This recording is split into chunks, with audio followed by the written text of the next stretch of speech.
Welcome to The Explainer. Today, we're diving into a book that's been sparking intense debates for decades, David Deida's The Way of the Superior Man. It's a guide to passion, purpose, and relationships that's as influential as it is controversial. So let's break down what he's actually saying. Right off the bat, the book tackles a really provocative question, one that feels more relevant now than ever. Deida noticed that as we've made huge strides towards social and economic equality, which he agrees is a great thing, something else seems to be fading away, that raw sexual passion in relationships. And this is the frustration he was hearing about. So what's his take on this? He calls it sexual neutrality. His whole theory is that our modern push to become more alike has this one unintended side effect. While our lives and careers might be balancing out, our romantic spark, he argues, is fizzling out. Okay, so how do you fix that? Deida's entire philosophy boils down to one single core idea: sexual polarity. He says you have to think of it like a magnet.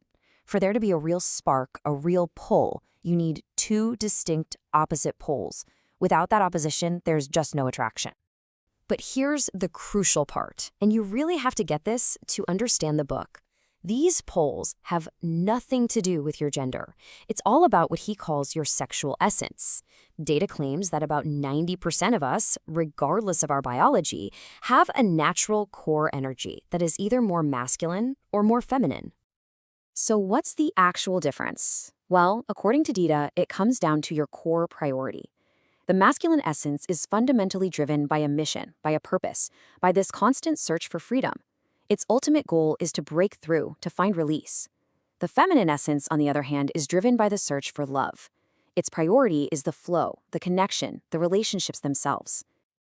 And that fundamental difference leads us directly to one of the most challenging and probably most debated ideas in the entire book: the path for anyone who has that masculine core. Deida's rule here is totally uncompromising. He says for a person with a masculine core, their highest purpose in life, their mission, must be their number one priority, period. He argues that without that clear direction, their life is just going to feel fundamentally empty.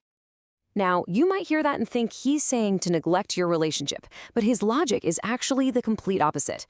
By putting his mission first, a man strengthens his core, his very essence, and only then, Deida argues, can he give his partner the greatest gift of all: his full, authentic, and undivided presence.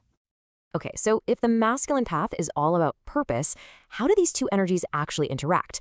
This brings us to what Deida calls the dance within a relationship. And this is where his advice gets really, really provocative. So get this. Deida suggests that from the masculine point of view, a feminine partner's complaints shouldn't always be taken literally.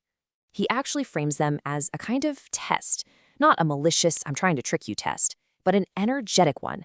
A test to feel the man's strength, his presence, and his ability to stay steady and loving even in the middle of a storm. And that's exactly why he says you shouldn't try to logically analyze or fix your partner's emotional state. He sees that as a masculine tool that just doesn't work here. Instead, he argues that the root cause almost every single time is a feeling of being unloved. And that's what needs to be addressed, not the surface level problem. So the approach he recommends is totally proactive. You don't just tolerate her moods, you engage with them. He advises using things like humor, touch, and just an unwavering presence to, in his words, penetrate her closure. The whole point is to shift your perspective and see her moods not as some burden, but as a dynamic energy that can be met with fearless love. All right, so after all this talk about purpose and polarity and engaging with moods, what's the end game? What is the ultimate goal of following this superior man's path? For the masculine core, it all comes down to one thing: freedom. That feeling of release from constraint. That's its ultimate ecstasy. And it doesn't matter if it's through finishing a mission, winning a competition, or even spiritual practice. The goal is always to break through limitations and experience that total openness. So the ultimate aim of the book isn't to become some kind of macho jerk, all spine and no heart. And it's not to be a sensitive wimp, all heart and no spine. It's about integrating both. It's for a man to have the unwavering direction of his purpose and the open-heartedness of love, so he can live a life of deep integrity and ultimately freedom. So in the end, David Deida gives us this deeply controversial way of looking at a world where roles are constantly changing. It challenges so many of our modern ideas about relationships, and it forces you to ask, is this a revolutionary guide to finding real passion, or is it just an outdated philosophy? And I think the book's final challenge is that the only way to really know the answer is to look at your own life.